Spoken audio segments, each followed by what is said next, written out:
This is the game Philosopher, and today I wanted to talk about Eloquence because this is the start of my new series, which I kind of should have published weeks ago. My bad. Sorry about that. So, the thing is, what is eloquence? What is rhetoric? Rhetoric is the art of persuasion. It's how we frame things in order to help people understand them, how to get people on our side. A lot of times it's sophistic, and this is why I think Aristotle separates between uh, dialectics, which is logic, and reasoning, trying to understand things, and rhetoric. He also had poetics, but that's a third thing which I'm not going to cover in this series, although it could be a good idea, so I might anyway. But anyway, I'll just leave that for another series because I think poetics itself needs its own special attention. So when you're talking about rhetoric, you think of one thing, empty rhetoric, which a lot of politicians give us. That they tell us all these empty promises to get us. Well, no, that's not what it is.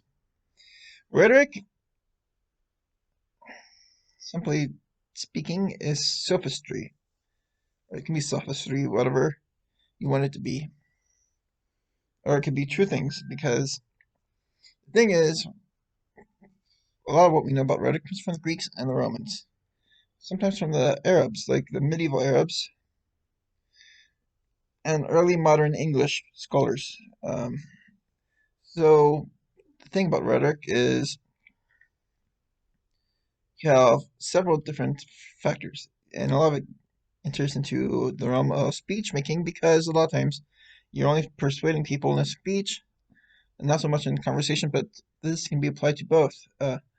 You have things like analogies, you have narratives, you have uh, topics that you can speak on, you have emotional arguments, you have logical arguments, you have ethical arguments, you have all sorts of things that come together to tell us how to persuade someone to be able to cover it in a way which they might be more inclined to get at. And a lot of this, well, in this first video, is on eloquence. So, uh, how do we get there?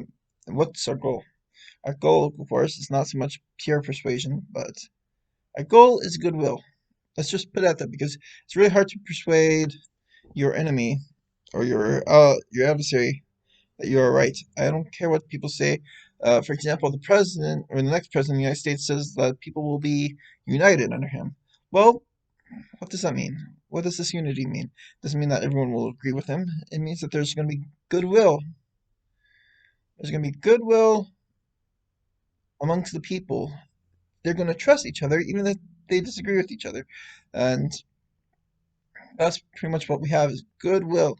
And how we develop goodwill is actually in this book, Da Vinci. I've talked about this topic before and the things that are associated with it. I'll talk about it again. Goodwill is pretty much made and established by what we do with arguments to consider the other side. We might say that they have, in the positive sense, we could give them compliments on their morals. You could say, well, I've always admired that you are a very courageous man. Why don't you stand up against this obvious evil over here after you give an argument on why this thing that you're attacking is evil?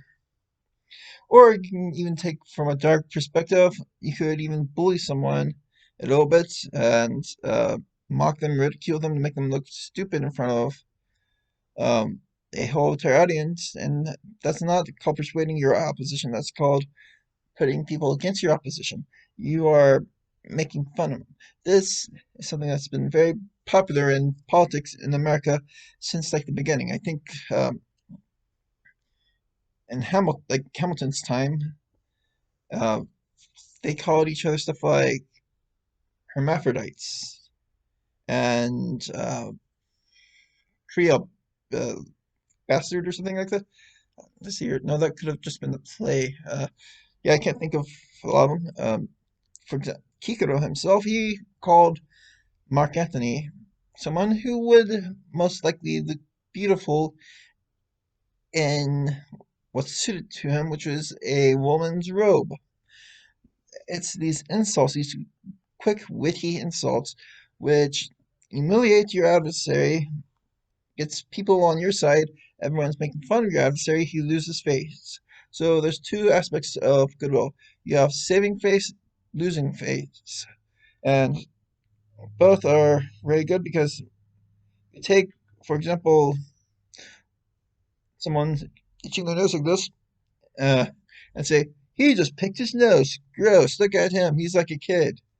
Or you could say that he has an itchy nose, or you can ignore it.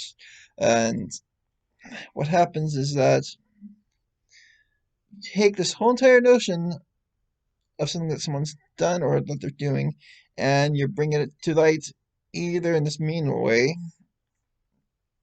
or you're surpassing it. So what happens is you have this little frame war that's always going on. It's a frame war no matter what. This is in higher politics, but this is also in our daily lives.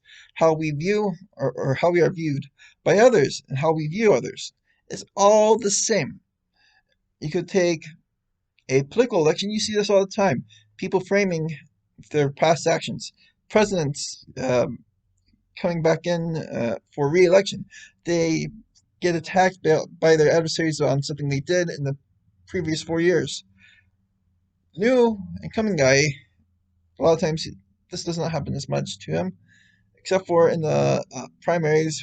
I think, for example, the 2019 2020 election had the primaries where Bernie Sanders was pretty much attacked for being a socialist and not electable.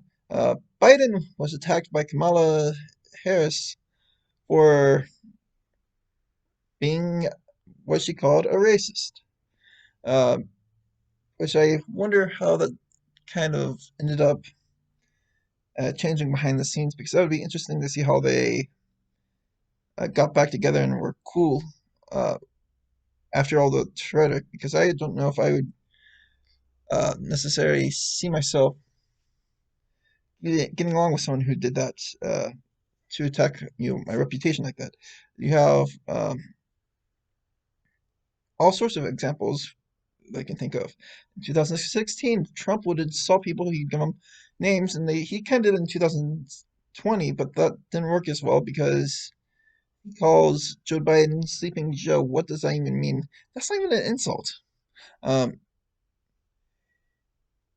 but he attacked Hillary Clinton's character in 2016, calling her Crooked Hillary Clinton. And these insults, they kind of discredits people in a way, but sometimes they can backfire.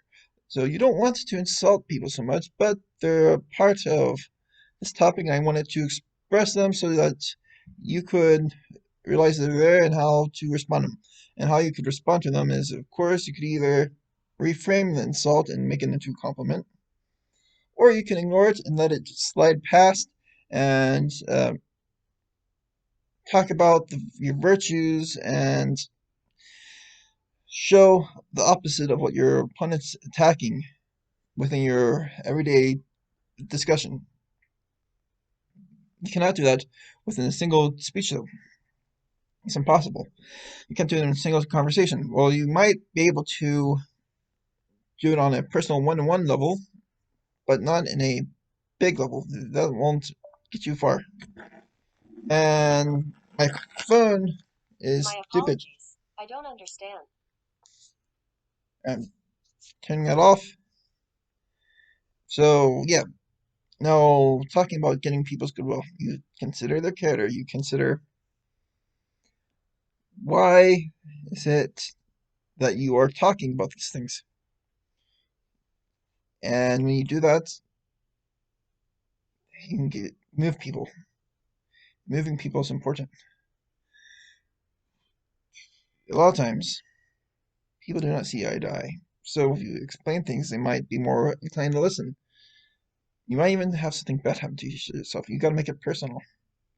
And when you make it personal, people will be good with it. But this is not always the truth. It's all a frame game. That's up to you to know how to frame yourself well.